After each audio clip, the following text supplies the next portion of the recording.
Hello again, everyone. Chris England here, doing another new hero opinion banner. So, before I start, if you like the content that provide, even though it's a lot later than many other people do, and you have any suggestions for? Actually, I'm not giving suggestions. If you just like the content, just hit that subscribe button. Anyways, on to our new banner. So we start out with our rearmed hero. Now, who could it be? A dead? A fallen? A blonde prince floral protector. We have Alfred. So this is our first introduction into engaged characters. Alfred is our Lance cavalry, so a Lance rearmed. So this is a very good thing because we have a lot of Lance units that have been waiting for a long time to attempt to get any kind of good weapon. Probably the top candidate is Azura's Dancer form, as she is a year 1 with no PRF in sight.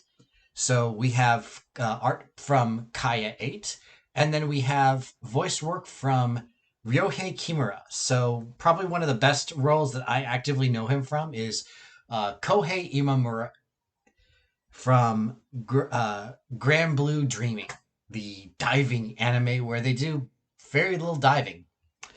We also have Frit from Dragalia Lost, Tyon from Xenoblade Chronicles 3, and Hauser from Seven Deadly Sins.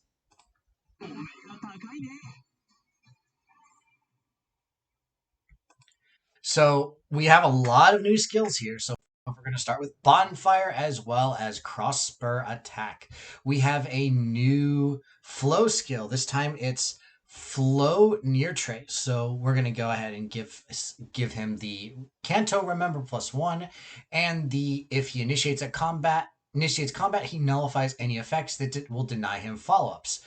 Probably the biggest thing for him is his A skill, the Self Improver. So at the sole cost of -5 to his resistance, he gets +10 to his attack, +5 to his speed, and a massive +20 to his defense. This makes him a very tanky unit. And then also at the start of combat, if his HP is greater than or equal to 25%, during combat, the foe gets cooldown charge -1 per attack. So we are starting to see a lot of cases where units have either during battle or just pure on self massive buffs. This started with Arvel with his +9 to attack and res with his A skill duality. We had the Swift Slice from legendary female Shez with just a Spectrum 8. Now, mean that he is going to be a lot weaker to magic units. And then we have his weapon, the Arcane Shang, or Kiang. So we have the cooldown count -1. At the start of combat, if the unit's HP is greater than or equal to 25%, during combat, that unit gains Spectrum +5, performs a guaranteed follow-up, denies foes follow-up, and then if he attacks, if whoever attacks, if they moved, they get cooldown count +1 per attack. Wow, that is a very good arcane weapon. Now, granted, this does kind of mean that it's not as effective on Azura, but she is probably if you have the ability to transfer over a Silver Lance before that, as that's the requirement for arcane weapons, you can easily transfer every single thing for the Flow Near Trace, meaning that it's actually more beneficial on just paper from his base kit to transfer over to a cavalry or a flyer. And probably one of the things that I kind of recommend would be either something like, I know Claire actually still is missing an alt, so I probably would give at least one set to her, since she also needs a good B skill. The sad part is that self-improver is not inheritable, which would make certain units very, very, very dangerous. It would be also kind of cool if you just cut these in half, and then double the resistance, and that would make it inheritable. Again, that's kind of a questionable thing, but the fact is that the weapon in and of itself is one of the really good ones, just because it does actually have both the guaranteed follow up and denied follow up. It has after movement, if either unit moved, the cooldown count +1, combining well with the Kanto Remember. And then while Cross Spur, I feel like, is one of those really weird cases where it's not as good as it really should be, but it's not as bad as it really should be, kind of thing. So that's what I personally think about his kit. I think it's annoying that we're starting to see a lot of units that are getting massive, just base pure stat buffs just from their skill alone. But the fact that he's a rearm skill is also kind of more annoying, because these two are the important parts. I also find it very interesting how he's being introduced as a rearmed hero. So he's one of the first examples of a rearmed hero that is not either fallen, dead, or some kind of warped version of their personality. Ophelia being kind of like the last one I had to add in as a specific design point.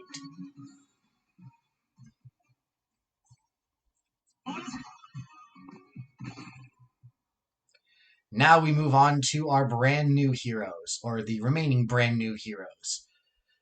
So first off, we have the Joyous Royal. We have Celine as a Green Tome Infantry drawn by Hanekoto. So it's very hard to say anything because this is just her base art from the game. But I do definitely like the butterflies in her hair, the kind of green accents on her corset, and the ribbons in general. So we have her voiced by Akari Kitou. So the Seiyun Sky from Uma Musume. We have Barbara from Genshin Impact, and Nezuko from Demon Slayer.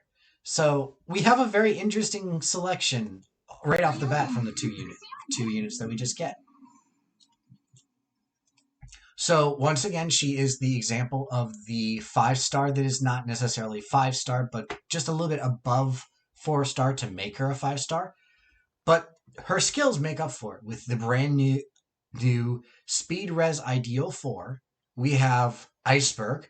We also have a normal unit that carries with it the Kanto Control skill. And then for her weapon, we have Joyous Tome. So once again, cooldown count -1. At the start of turn, there is an ally within 3 spaces. Heal 7 HP to self and any allies that are within those 3 spaces.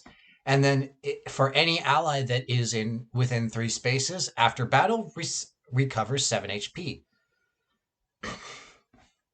And then she also has a reduction skill where any damage she would take from either regular attack, any kind of attack, or AoE specials, she reduces that damage by the number of allies with at least 50% or more HP within 3 spaces, times 15%, with a maximum being 45%. So normally this is the maximum. In battles such as the let's see, Fortress Control, or any kind of like Aether, the Aether battles, she's gonna work her way down to that one. And then for kind of, if there's an ally within 3 spaces during combat, she gets Spectrum +5. She deals an additional damage based on that same condition. So the number of allies within 3 spaces that have 50% or more HP remaining, times 5, with a maximum damage output buff of 15. And then, of course, after battle, she recovers 7 HP. So she's a very good cornerstone unit of recovery. And what actually might make her a little bit more fun to work with is to give her renewal and to replace her special with Miracle. It's an odd it's one of those really weird cases, but I feel like it's actually kind of an interesting thought process to make her so that she survives what she does, so that she survives so she can consistently heal units, because none of her weapon skills require an condition. It's all just ally HP requirements, as well as being within 3 spaces of an ally. Probably the best thing is that the other best thing for inheriting is the fact that she comes with another option of Kanto control, which so far was only available on the mythic Medius. So hopefully this means that this is at least starting to move a little bit farther out of the 4-star pool.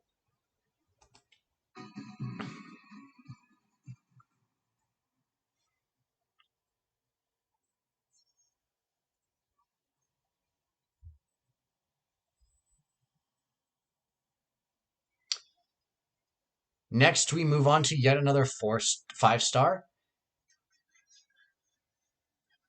We have the fairy tale flyer, Chloe. I've heard a lot of people wanting to see her, and quite frankly, I've played enough of the game and I'm not disappointed. So she's a Lance flyer, so we are doubling up on blue units this time around. We have the illustration by Kine Own. So I'll admit that her outfit, aside from the frills on her skirt and her shoulder pads, really does not bounce out for me. But that could just be because I'm looking somewhere different. I think the other thing I kind of noticed on the bottom is that the boots that she's wearing are actually quite beautiful as well. We have, for her voice actress, Saori Hayami. So she is essentially the continuation of Shida with voice actors, at least in Japanese, not necessarily in English. So we're gonna go just basic. Yumeko from Kakegurui is the best example that I really want to think of in terms of what she offers. I know that there's plenty of other voice actresses, but I think that she does really, really well on Yumiko. Oh, Ashish-sans from the series, the manga artist and his assistant. There could be more, but again, I'm more focused on the fact that she's a voice XP of Sita.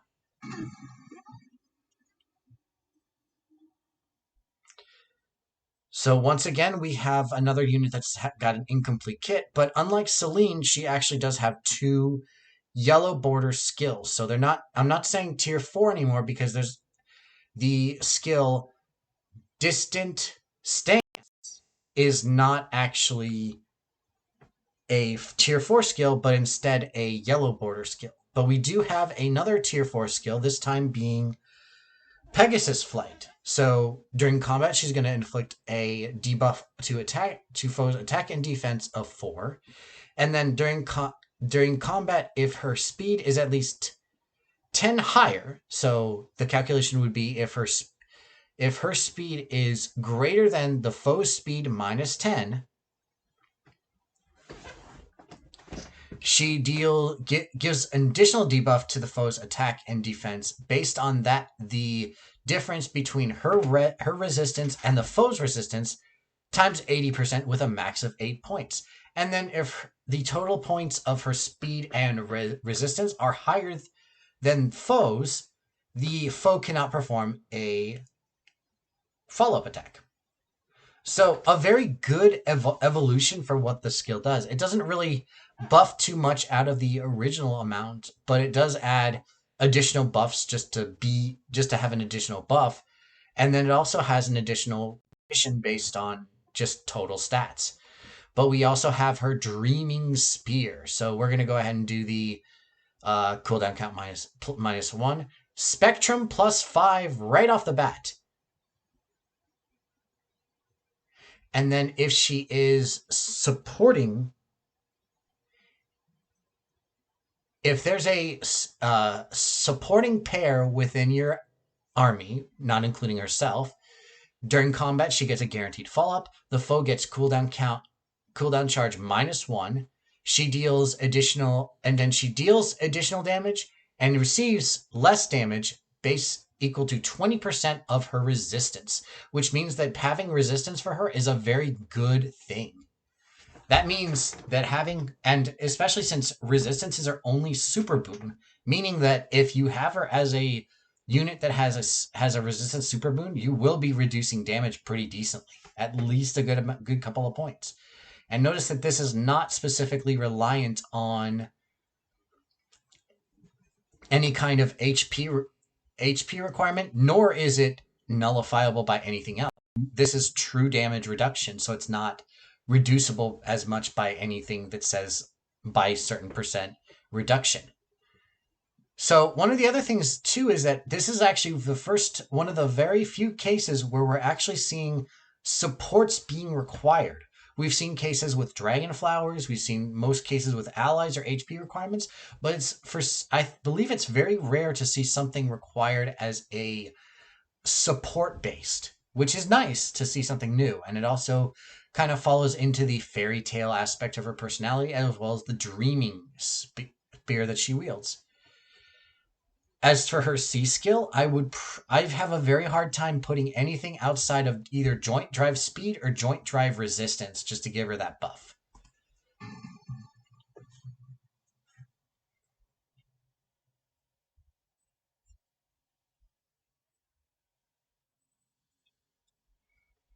And now we move on to our main character, the Dragon Child. So we have Alear, this time as of course, sword infantry, which is unfortunately one of the most common lore types we have, but I digress. We have her illustration by Amagai Taro. I'll admit that the Colgate colored hair that she has is definitely something that has kind of grown on me. I think the big thing that bothers me is the fact that the eyes are the exact opposite. So the blue is right under the red, red's right under the blue. The design of her clothes is very beautiful as well. So we have voice work by Endo. So older one is Miyuki Takara from Lucky Star. We have Analot from Queensblade Rebellion, Quetzalcoatl from Fate Grand Order, and then Ismir or Karin from Grand Blue Fantasy. So in addition, she is a JPVA XP of Claire, since they both share Endo Aya as their voices.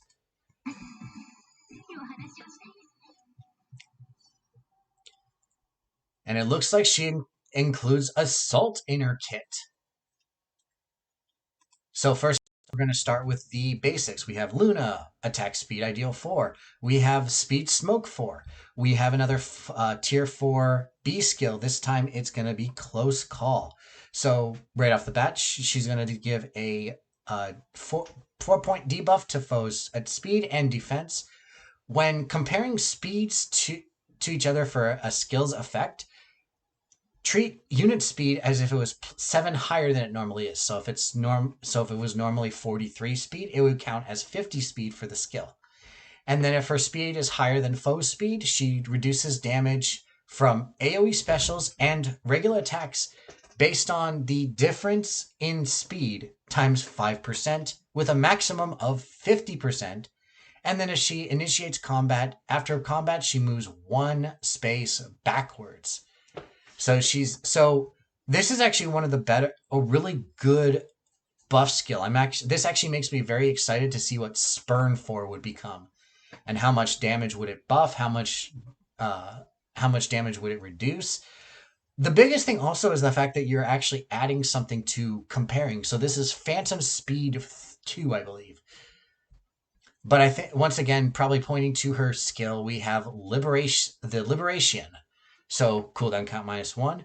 At the start of turn, if unit's HP is 25% or higher, she gives herself and any allies that are supporting, any allies that support with her within 3 spaces, the assault bonus. So the biggest thing on this one is the fact that she is actually another case in which she's using the supports in place of emblems, but of course we have no idea what they're going to do with that. And then during combat, if at the start of combat, if her HP is 25% or greater, then she gets Spectrum +5.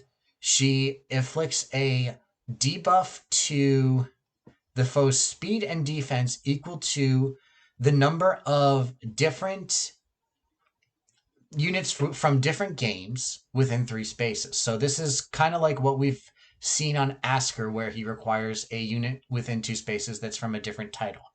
So the number of allies with different titles, so that includes Engage, times 4 plus 4 with a maximum of 12.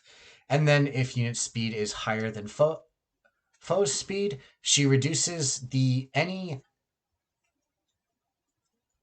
AoE damage as well as any attack damage from attacks by that difference times 4%. So this is essentially just dodge in her weapon, just not saying dodge. So right off the bat, she has 3 separate on her kit. She has 3 separate methods of reducing damage based on her speed. She already has a ability to debuff the foe's speed from her weapon. She buffs her own speed. She has an A skill that buffs her speed even more. Her B skill gives her a super buff to her speed. She also has the speed smoke, which does buff and debuff and gives her dodge. So I believe someone actually mentioned that if you end up having her as a unit with all of her reductions, she reduces can reduce a maximum of 86% in total. Because at max it's 50%, then you have another 40%, and then another 40%, basically. So she is going to be very hard to take down without using units that either reduce the damage reduction or just say no to it. And this also means that she has a very good base kit in and of itself.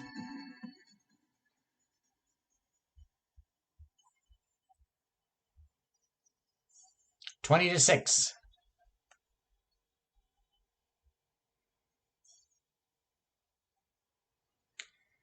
And then we have our main story, the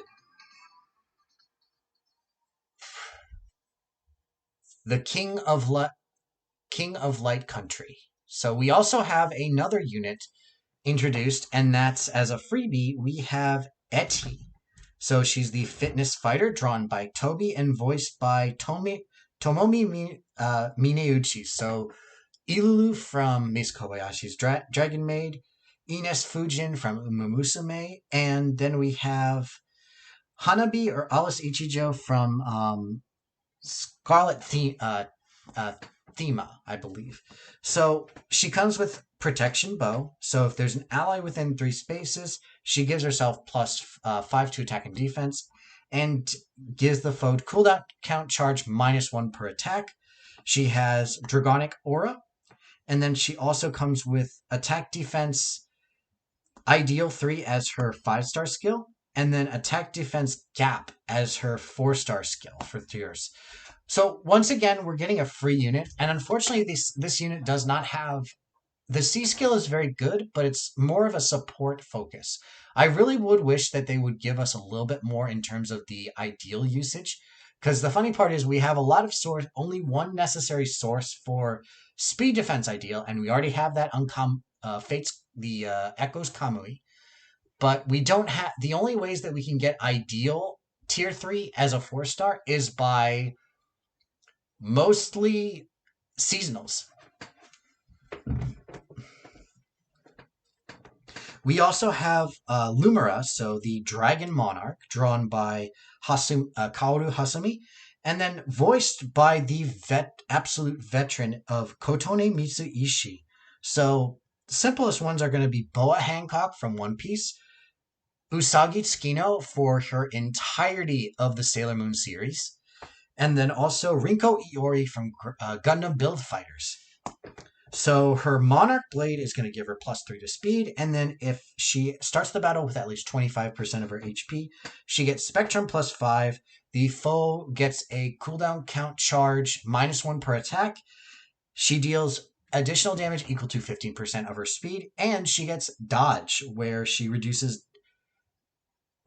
damage equal to the 4% times the difference in their speed. So she gets so it's basically just a dodge effect with a max of 40%. She also comes with Dragon Fang. As her tier 4 skill, we have Swift Stance 2, and then as her tier 3 5-star, it's Null Follow-Up. So finally, we are getting a very easy to obtain Null Follow-Up original point.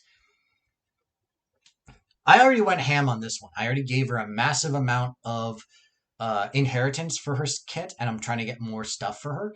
I do love what she can do since she's able to additionally have really good support in that sense.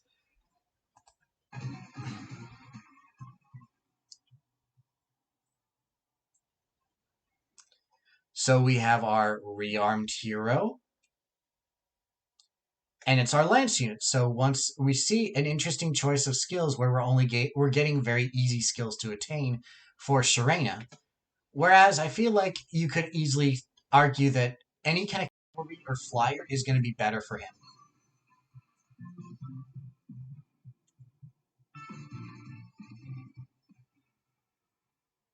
And then for this banner, you can do the 40 times spark twice, not just once. So, of course, the first one is always going to be Alfred in terms of choice because he's a rearmed hero. But the other units are kind of a harder one to choose from simply because it depends on what teams you want. If you need a magic unit, if you need a healer that just has really good just really dangerous healing ability, Celine's, of course, the best choice. If you want just a really good flyer that can be an all-range unit, Chloe. If you need someone that is a speedy unit that's going to have really good damage reduction, Alear is a good choice.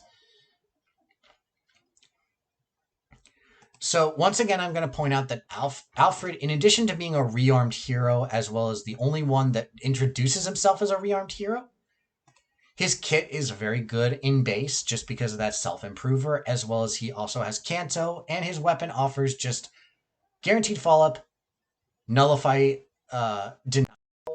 deny follow-up, cooldown count +1, cooldown count -1, just basic insane levels of stats just on base.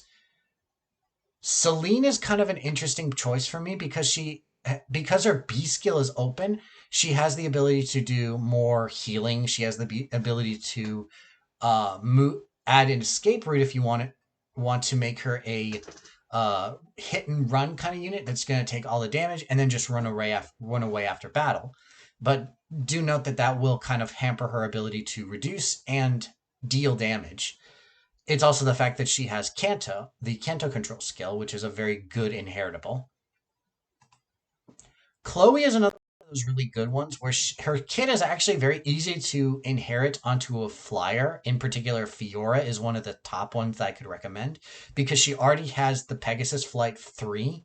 So you give her Pegasus Flight 4 and then both the distant counter and distant stance, and then she has everything that Chloe offers aside from Glimmer. In terms of her kit, I'm astonished that they decided to just give her a Spectrum +5 buff in her kit. And then just by the fact that Alear not only offers a damage reduction in her weapon, a speed and defense debuff to the foe, damage reduction in her B skill, and after battle damage reduction in her C skill, meaning that she is going to be very hard to take down unless you have some way of dealing with damage reduction. This is why characters like Legendary Nana were created, where she says, no, I don't care that you have damage reduction. In terms of the two other units, you have Etie and Lumera. Lumera, of course, is going to be very, very fun to use, especially if you can build her the right way. I already devoted an Ascended Marita to give her Vital Astra and Spurn so far. I devoted a Fallen Marita to give her Flashing Blade for. But the fact is that she comes with null follow up, and you can easily give that to her with another unit, like what Crom can offer with infantry null follow up. He can offer the skills in terms of just copycatting stuff, or you can do, if you got lucky enough and managed to get Linde's harmonic form, you can go ahead and use that. There's a lot of options. I do think that Etie is a very weak unit in terms of what she offers, just because she's the freebie. So hopefully the next time we see her as a special, she will be a very good 5-star, which I hate saying at this point, or at least she's a good 4-star focus unit in a seasonal banner, or she gets another chance as a actual unit in one of these banners. Once again, thank you very much for watching my videos, and I will see you next time.